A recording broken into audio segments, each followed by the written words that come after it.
Mesdames et messieurs, bonjour. Cette semaine, la série Cogito s'intéresse aux sentences prononcées par les instances pénales internationales à travers le projet de recherche d'une étudiante en droit.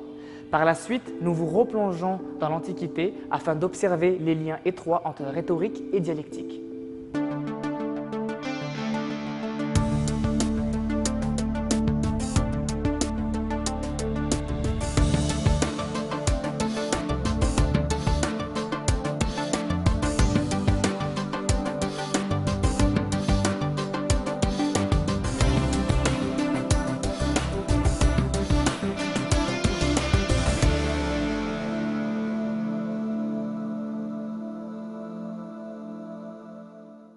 Une branche relativement récente du droit international intéresse particulièrement Edith Farah et Lassalle, le droit pénal international.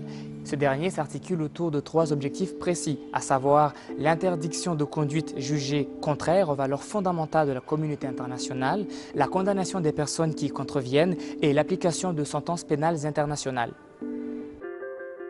Mon nom est Edith Farah et Lassalle. Je suis étudiante en droit international à la Faculté de droit de l'Université Laval. Mes recherches portent sur le droit international pénal. Alors, ce domaine du droit est relativement récent en droit international et poursuit essentiellement deux objectifs. Le premier est de proscrire certaines catégories de conduite qui sont jugées contraires aux valeurs fondamentales de la communauté internationale. Et le deuxième objectif est de condamner les personnes qui participent à la commission de telles violations. Alors, mon projet de recherche porte sur l'exécution des peines qui sont prononcées par les instances pénales internationales. Je m'intéresse plus particulièrement à trois instances. Je m'intéresse au tribunal pénal international pour le Rwanda, celui pour l'ex-Yougoslavie. Je m'intéresse aussi à la Cour pénale internationale. Alors, je regarde les régimes juridiques de ces trois instances pour voir de quelle façon l'exécution d'une peine d'emprisonnement est mise en œuvre. Mes recherches portent plus particulièrement sur la question de l'exécution des peines prononcées par les instances pénales internationales. Donc, je m'intéresse à la situation de la personne qui est condamnée. Donc, une fois qu'on a un jugement final, qu'est-ce qui se passe avec cette personne-là? Alors, mon projet de recherche consiste à vérifier dans quelle mesure ce système-là international permet d'assurer ou non une égalité de traitement en faveur des personnes condamnées. Alors, cette question de recherche soulève trois sous-questions, si on veut. La première concerne la façon dont un État va être désigné pour accueillir un condamné. Donc, c'est sûr que l'État, initialement, doit manifester son intérêt pour accueillir une personne, puis par la suite, le tribunal international va désigner un État pour accueillir une personne spécifique. Ensuite, l'autre question qui se pose, c'est celle des conditions de détention. Une fois qu'on a désigné l'État, une fois que la personne a été transférée, comment se passe l'incarcération quotidienne de cette personne? Quelles sont les conditions de détention? Et le troisième élément concerne une éventuelle remise en liberté. Ces personnes-là sont condamnées parfois à la prison à vie, parfois à des termes fixes. Comment se passe? Est-ce que des remises en liberté sont possibles? Et comment sont-elles enclenchées, si on veut? Ce qui m'a conduit à poursuivre des études à la maîtrise, c'est vraiment dans le cadre de mon stage en cabinet. Donc, à la suite de mon baccalauréat, j'ai fait les examens du barreau et j'ai obtenu un stage dans un cabinet à Québec.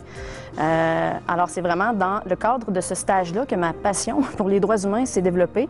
On nous a confié, aux stagiaires, on a confié un mandat d'Avocats sans frontières qui consistait à préparer une mission en Haïti. Et puis, on nous a dit que le temps qu'on consacrait à cette mission-là, c'était du pro bono. Alors, idéalement, ça devait être lorsqu'on a du temps et en fin de semaine, le vendredi après-midi.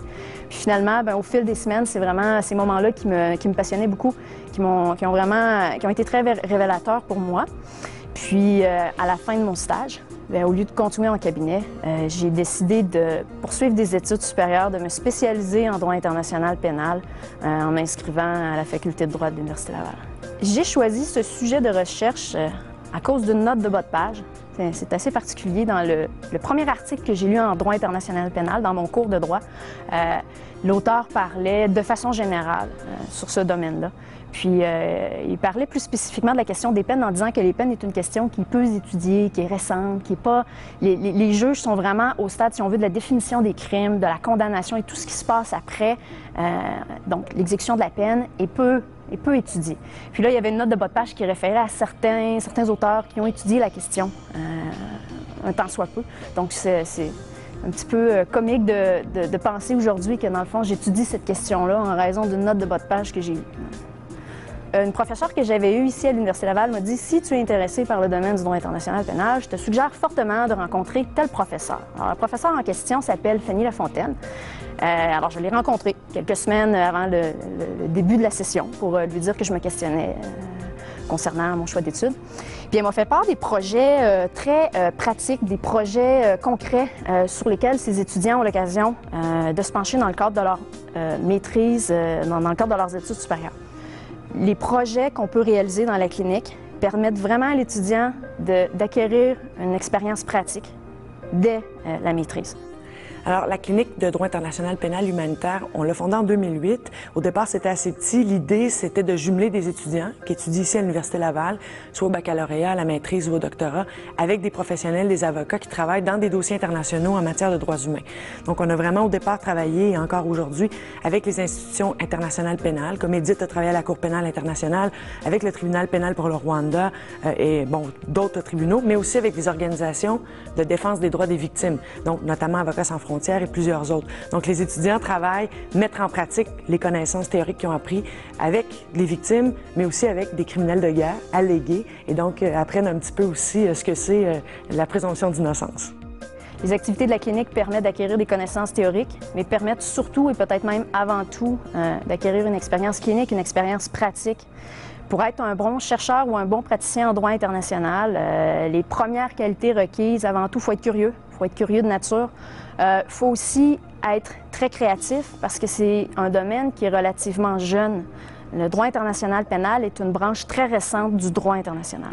Donc, on a un grand espace de liberté dans nos recherches, dans ce qu'on peut proposer. Donc, la créativité est évidemment très importante dans la mesure où c'est un droit qui se construit, qui s'écrit au présent.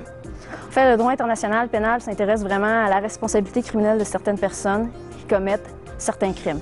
Donc, on va parler, par exemple, des crimes contre l'humanité, des crimes de guerre et du génocide.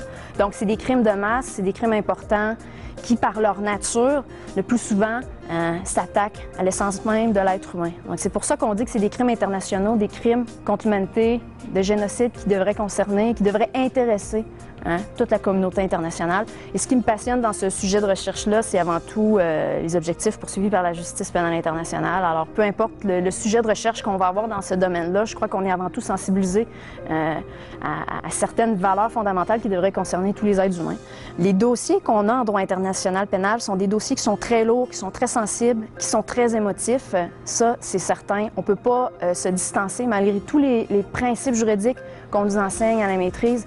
On ne peut pas se distancer de ce que les victimes, de ce que les communautés affectées vivent. Mais pourtant, il faut le faire. Il faut le faire parce que si on ne le fait pas, ça va avoir une incidence sur notre travail. Donc, c'est important de se distancer le plus possible. Mais c'est sûr qu'on demeure humain, puis qu'il y a toujours un petit quelque chose en nous qui est touché quand on entend certaines choses. Il y a aussi un autre aspect auquel j'ai été sensibilisée dans le cadre de mes études, ça concerne les droits de la défense. Les crimes sont tellement graves qu'on en oublie souvent que la personne est présumée innocente jusqu'à preuve du contraire. C'est important. Plus le crime est grave, plus il est important d'offrir à cette personne-là toutes les garanties requises en matière juridique. L'étiquette criminelle de guerre pèse très lourd. Si les standards requis en matière juridique n'ont pas été respectés, si la preuve n'a pas été amenée, que la personne soit moralement coupable ou non, il faut l'innocenter d'un point de vue juridique. L'objectif, le principe de la présomption d'innocence a pour objectif d'éviter qu'une personne innocente se retrouve derrière les barreaux. Alors, si une personne est juridiquement innocente, mais moralement peut-être responsable, eh bien, malheureusement ou heureusement, il faut l'acquitter. Le pouvoir du tribunal en soi va être limité beaucoup par la coopération qu'il va y avoir des États. Donc, si les États ne coopèrent pas, ne mettent pas en œuvre leurs décisions, particulièrement au niveau de l'exécution des sentences à laquelle je m'intéresse, eh bien, les pouvoirs du tribunal sont relativement limités, puis le succès de sa mission est évidemment en péril. En droit international pénal, contrairement en droit international interne, on n'a pas de prison internationale. Donc, en droit interne, lorsqu'une personne est condamnée au niveau criminel, bien, c'est automatique que cette personne-là va s'insérer dans un système carcéral national pour purger sa peine d'emprisonnement. Au niveau international, il n'y en a pas de prison. Alors, on s'appuie sur la coopération des États pour mettre en œuvre les peines d'emprisonnement. Alors, à partir du moment où on compte sur les États pour exécuter les peines, ça veut dire que les différentes personnes condamnées vont être catapultées aux quatre coins de la planète dans différents systèmes nationaux, différentes règles. Et ça pose certaines questions auxquelles je m'intéresse dans le cadre de mes recherches. Dans les pays nordiques, par exemple, en Europe, plusieurs accueillent des condamnés et plusieurs, je pense notamment à la Suède et à la Norvège, ont des dispositions nationales qui favorisent énormément la réinsertion sociale et qui permet de maintenir les contacts avec la famille. Alors, pourquoi une personne qui est incarcérée dans ces pays pourrait contacter sa famille, je ne sais pas moi, 2 ou 3 fois par semaine, versus une personne qui est dans un pays où les conditions de détention sont plus... L'incarcération est plus stricte, plus rigide, plus traditionnelle, si on veut. Alors,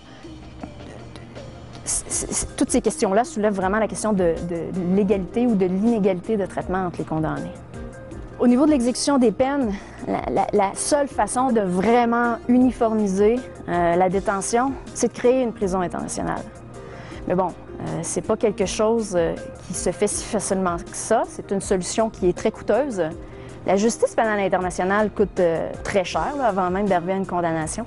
Alors c'est sûr qu'il y a en quelque sorte un compromis qui a été atteint. Ce qu'on entend souvent dire au sujet des tribunaux internationaux, c'est que c'est des grosses machines qui produisent peu de résultats, qui coûtent très cher. C'est des critiques qui sont importantes, qu'on doit considérer, mais en même temps, il ne faut pas perdre de vue que l'objectif est de punir les personnes responsables, celles qui ont participé à la commission de certains crimes. Le financement de ces instances-là est pris en charge par la communauté internationale. Donc, c'est tous les pays, via les Nations unies ou via le statut de Rome, qui a mis en place la Cour pénale internationale, qui financent ces activités-là. La justice pénale internationale rend souvent des jugements qui sont rendus bien longtemps après la commission des crimes. Certains se demandent si c'est pas un peu une justice désincarnée, est-ce que ça vaut la peine de rendre un jugement si longtemps après que les crimes aient été commis? Eh bien, la réponse est oui. Les personnes qui ont subi ces violations-là ont besoin de justice pour passer à autre chose. La justice aussi permet de favoriser la réconciliation. Alors, même si les crimes ont été commis il y a 15 ans, les victimes ont besoin, notamment, de cette justice-là pour panser leurs plaies, si on veut. Je souhaite que mon projet de recherche sensibilise les acteurs du procès pénal internationaux. Donc ici, je fais référence notamment aux juges et aux avocats qui sont impliqués dans les dossiers. J'espère aussi que les questions post-condamnation vont aussi intéresser la société en général, vont aussi comprendre que c'est important d'offrir aux personnes condamnées, qui sont avant tout des personnes humaines, de leur offrir des conditions de détention qui respectent des standards minimaux en matière d'humanité.